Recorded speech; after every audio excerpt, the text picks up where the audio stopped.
नमस्कार दोस्तों, उषा की आवाज चैनल में आप सभी का स्वागत है।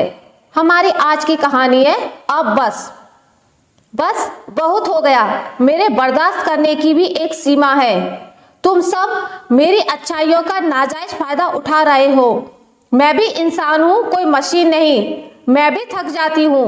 आखिर कब तक सहन करूँ? आप सभी लोग मुझसे सिर्फ अपने मतलब और स्वार्थ के लिए रिश्ता रखते हो। आज दिव्या का इतने दिनों से भरा ज्वालामुखी फूट पड़ा।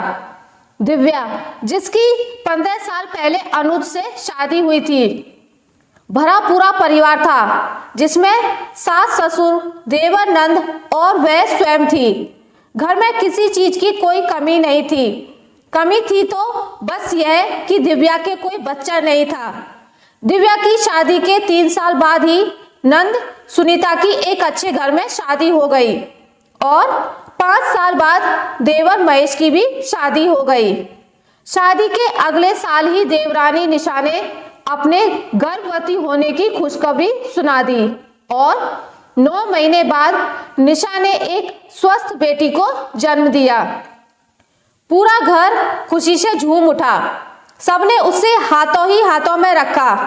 दिव्या तो विशेष रूप से माँ बेटी का ध्यान रखती थी।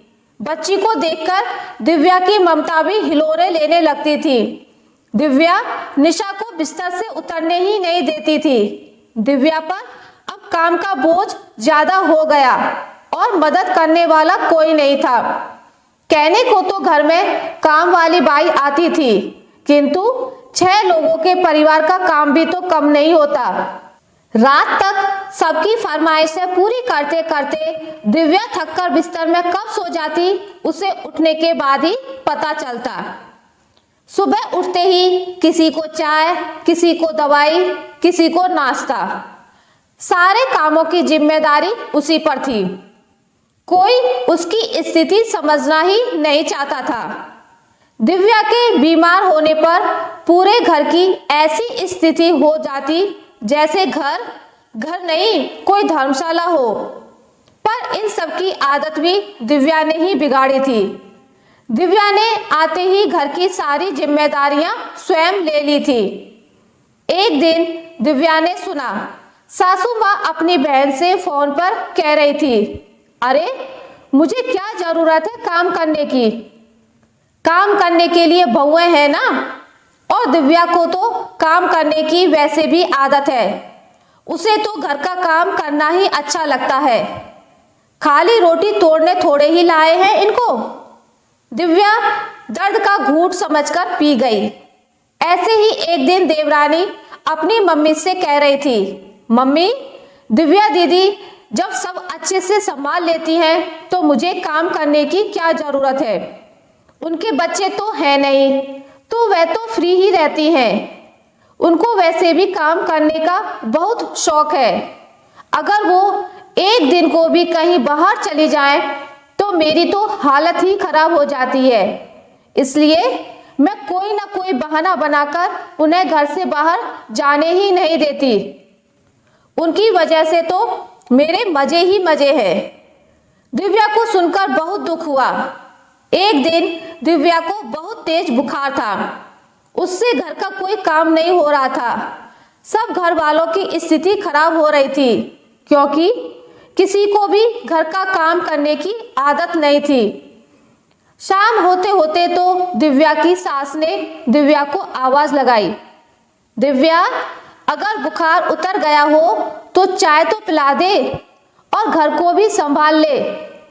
देख घर की क्या हालत हो गई है। मुझसे तो इस उम्र में अब घर का काम होने से रहा, बस अब और नहीं। यही सोचकर दिव्या बिस्तर से उठकर सबको सुनाने लगी, आज तक मैंने सबके लिए बहुत किया, किंतु जब मेरी बारी आई तब भी सबको अपने स्वार्थ की पड़ी है।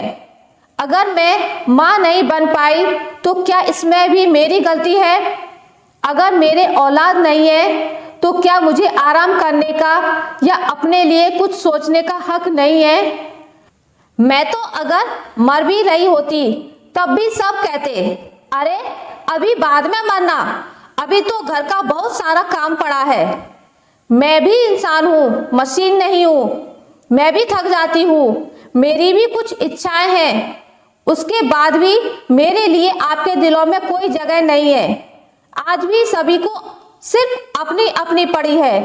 कितने मतलबी हो आप सब। मैंने आज तक इस घर को और सभी सदस्यों को अपना समझा, किंतु आप लोगों ने मेरे साथ क्या किया। कहते कहते उसका गुस्सा उसके आंसुओं के साथ बहने लगा।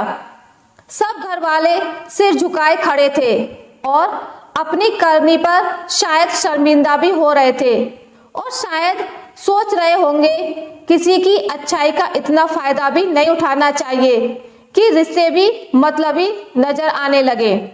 आशा करती हूँ आपको मेरी आज की कहानी अच्छी लगी होगी। अगर आपको मेरी कहानी अच्छी लगी है तो इसे लाइक करें, ज़्यादा से ज़्यादा शेयर करें और अगर आप मेरे चैनल पर नए हैं तो इसे सब्सक्राइब करना ना भूलें। मिलते हैं एक नई कहानी के साथ, तब तक के लिए नमस्कार।